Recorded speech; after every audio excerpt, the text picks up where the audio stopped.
This situation is a big crazy mess. What's really going on?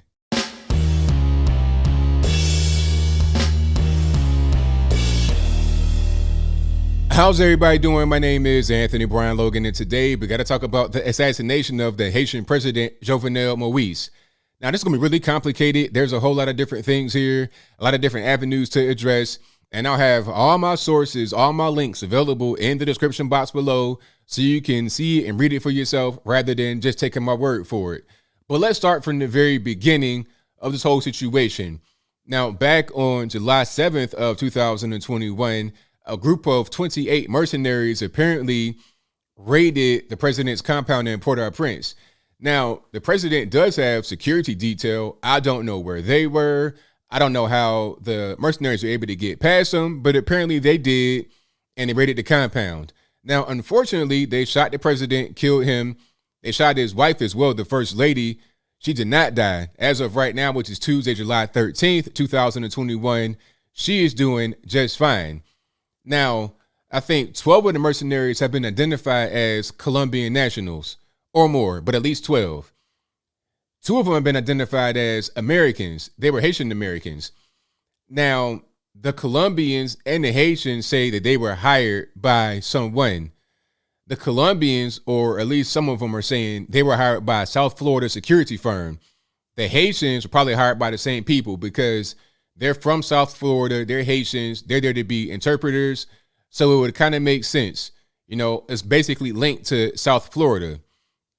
Now, I don't know why a security firm that has a LLC, a public place, I don't know why they would hire people to go kill the president, but that's what I'm reading so far from what I have. Those facts could change, but I'll link to my sources in the description box below so you can see it for yourself. Now, there's been a doctor in South Florida who's been arrested who's tied to all this by the name of Christian Sanon. Now, Christian Sanon is a Haitian American, meaning I guess he was born in Haiti and they moved to America. He's a doctor in South Florida. He wanted to be the president in Haiti for the past at least 10 years. There's a video going back to 2011 where he's talking about wanting to be the future and trying to unlock Haiti's potential, all this, that, and the third, right? Now, they arrested him. They found license plates from the Dominican Republic. They found a bunch of guns, and they found a DEA hat. Now, that's interesting because to go back to the mercenaries right quick, maybe this person hired them through the security firm because they're all in South Florida. The security firm is Colombian, so they might have hired somewhere there, Colombian connects back in Colombia because they had Colombian passports.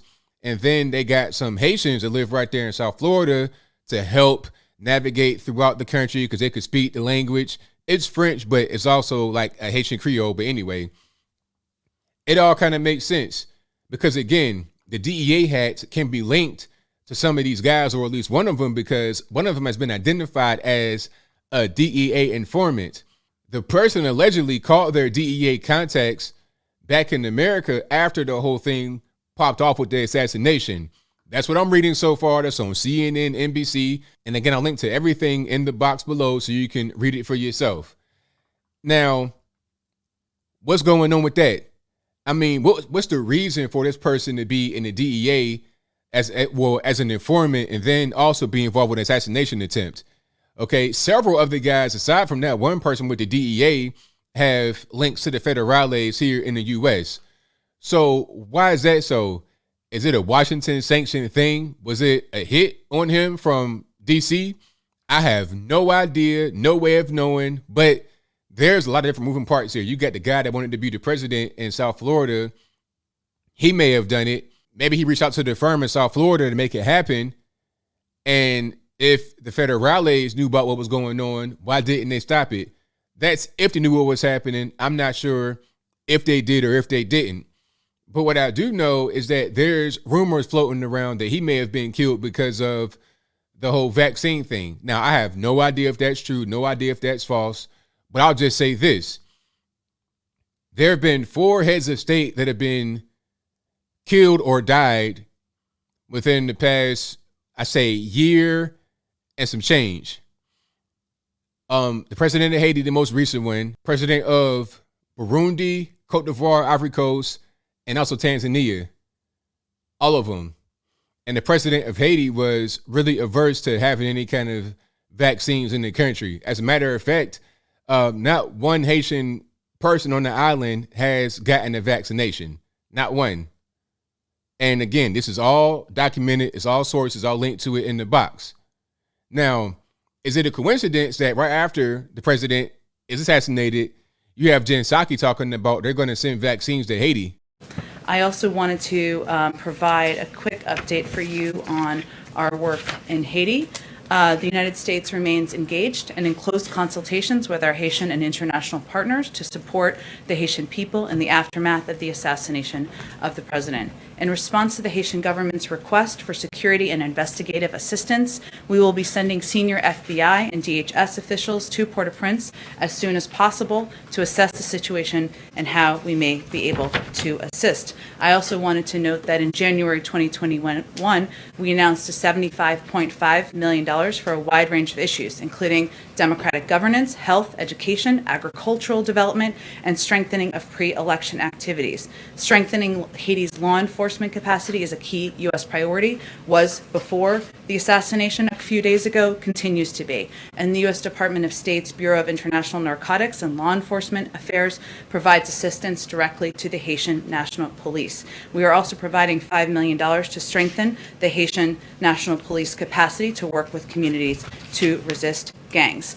I also wanted to remind you all that earlier this year, the Department of Homeland Security redesignated temporary protected status for Haiti for 18 months, something the Secretary announced in May and something we are working to implement.